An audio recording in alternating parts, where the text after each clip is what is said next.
Hello, I'm Francis Lawrence. I'm the director of The Hunger Games Catching Fire, Mockingjay 1, Mockingjay 2, and also The Hunger Games, The Ballad of Songbirds Snakes. Hollywood's elite recently took the unimaginable action. Bruno Spin and Francis Lawrence not only did two of the most influential directors in history remove themselves from Rachel Zegler, but they also publicly and apparently cruelly exposed her with the sole purpose of ending the burgeoning star's career. This wasn't a hazy industry rumor. The rumors have been around for years, and this was a strategically planned event. Zegler was challenging, entitled, and disrespectful to the industry's founders, but now Spielberg and Lawrence aren't chatting anymore. This woman is extraordinarily woke, as everyone is in Hollywood, but she's woke in a way that's quite... It is said that they're exposing everything. The beginning of catastrophes, the Diva's actions, and the ego that ate up whole productions, the worst aspect, is that they're not using tabloids to do it. Allegedly, they're carrying out through important back channels. Showrunners, casting directors, and studio head Spielberg refers to her as a set murderer right away. According to reports, Lawrence refers to her as a director's nightmare. And all of a sudden, when her name is mentioned, the term blacklisted isn't just fan conjecture. It's the new favorite word in the industry. Call logs are being leaked by insiders. But like me, who watched Disney princess movies when the world was okay and it was acceptable for us to dream about being a princess as a woman and meeting a handsome prince. But oh no, these big bad feminists now are telling us that's ridiculous. How dare you want to meet a handsome prince? It is said that they're exposing everything. The beginning of catastrophes, the Diva's actions, and the ego that ate up whole productions, the worst aspect, is that they're not using tabloids to do it. Allegedly, they're carrying out through important back channels. Showrunners, casting directors, and studio head Spielberg refers to her as a set murderer right away. According to reports, Lawrence refers to her as a director's nightmare. And all of a sudden, when her name is mentioned, the term blacklisted isn't just fan conjecture. It's the new favorite word in the industry. Call logs are being leaked by insiders. Be swept off of your feet and live happily ever after. No, you should want to be the prince. You should want to go out and fight the bad guys with a sword. And I'm like, I don't really want to do that. Memoranda from crew. Panic producers who are unsure of what to do next send frantic late-night texts. The message Rachel was a disaster, not just a hassle. The town is currently enjoying the repercussions. Hold on tight. For here's the inside tale of how two renowned directors ignited a match and how one woman supposedly destroyed every bridge in Hollywood. It began on the first day. I just mean that it's no longer 1937, and we absolutely wrote a Snow White that is not going to be saved by the prince. She's not going to be saved by the prince, and she's not going to be dreaming about true love. She's dreaming about becoming the leader she knows she can be. Spielberg, who had collaborated with Tom Hanks in Meyer Street, saw right away that Zegler wasn't simply green. The staff claimed they hadn't seen her act that disrespectfully and arrogantly in decades. She would dispute with line delivery lines written decades ago that she believed she could enhance, challenge blocking notes in the middle of the scene, and gripe about camera angles. She reportedly rejected reshoots unless her creative instincts were respected, and would roll her eyes when lighting technicians changed her stance. Spielberg has now witnessed everything. And the leader that her late father told her that she could be if she was fearless, fair, brave, and true.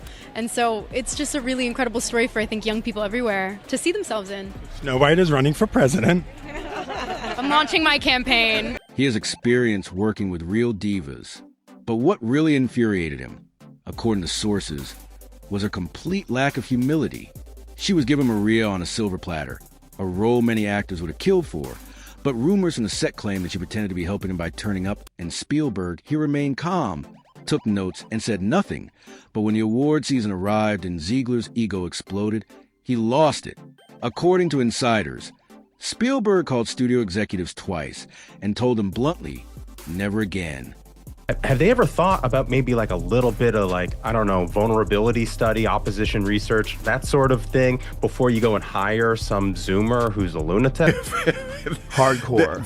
They're petrified of some kind of... Rachel didn't back down when Steven Spielberg insisted that you pay attention.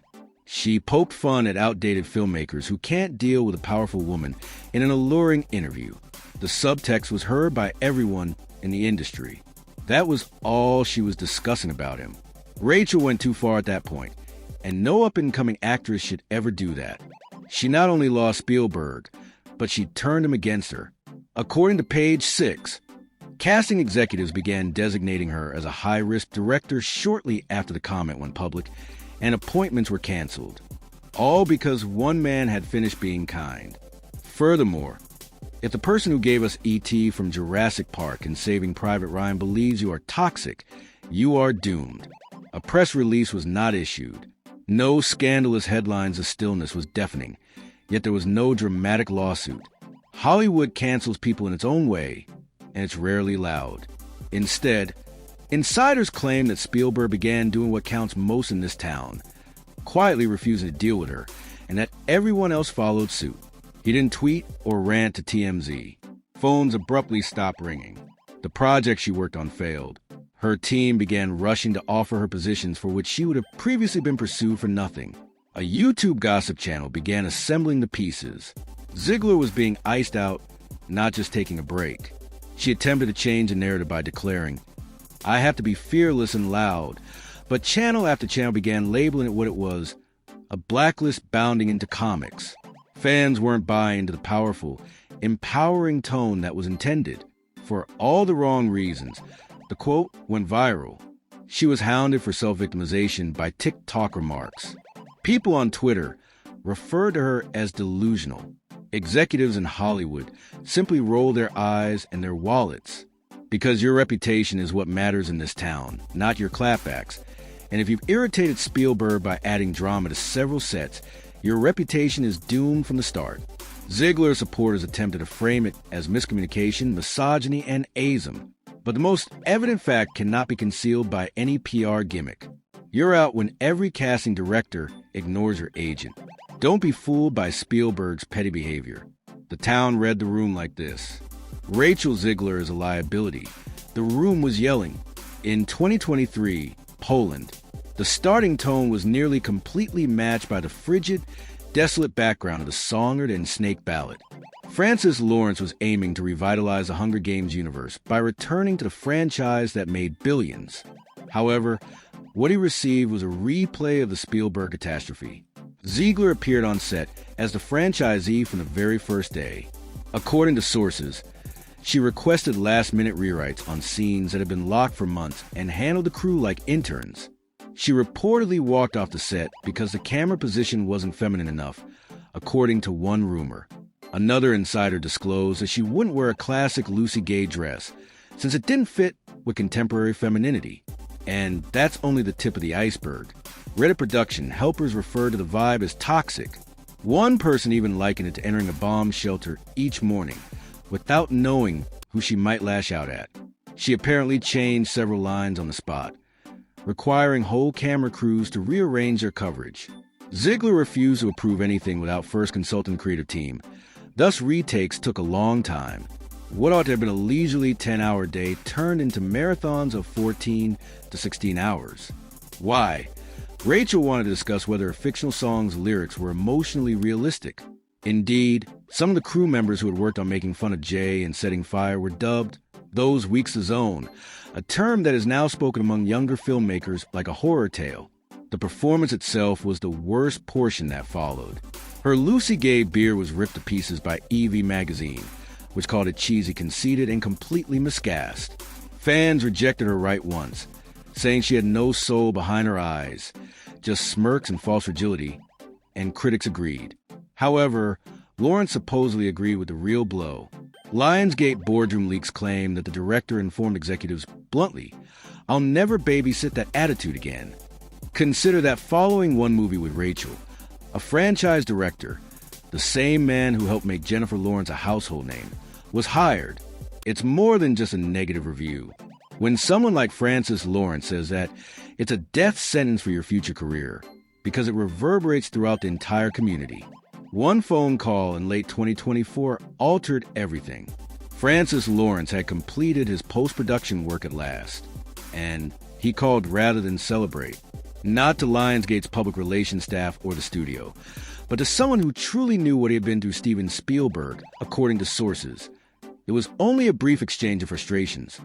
But what came out one of the most infamous backstage confrontations in modern Hollywood history?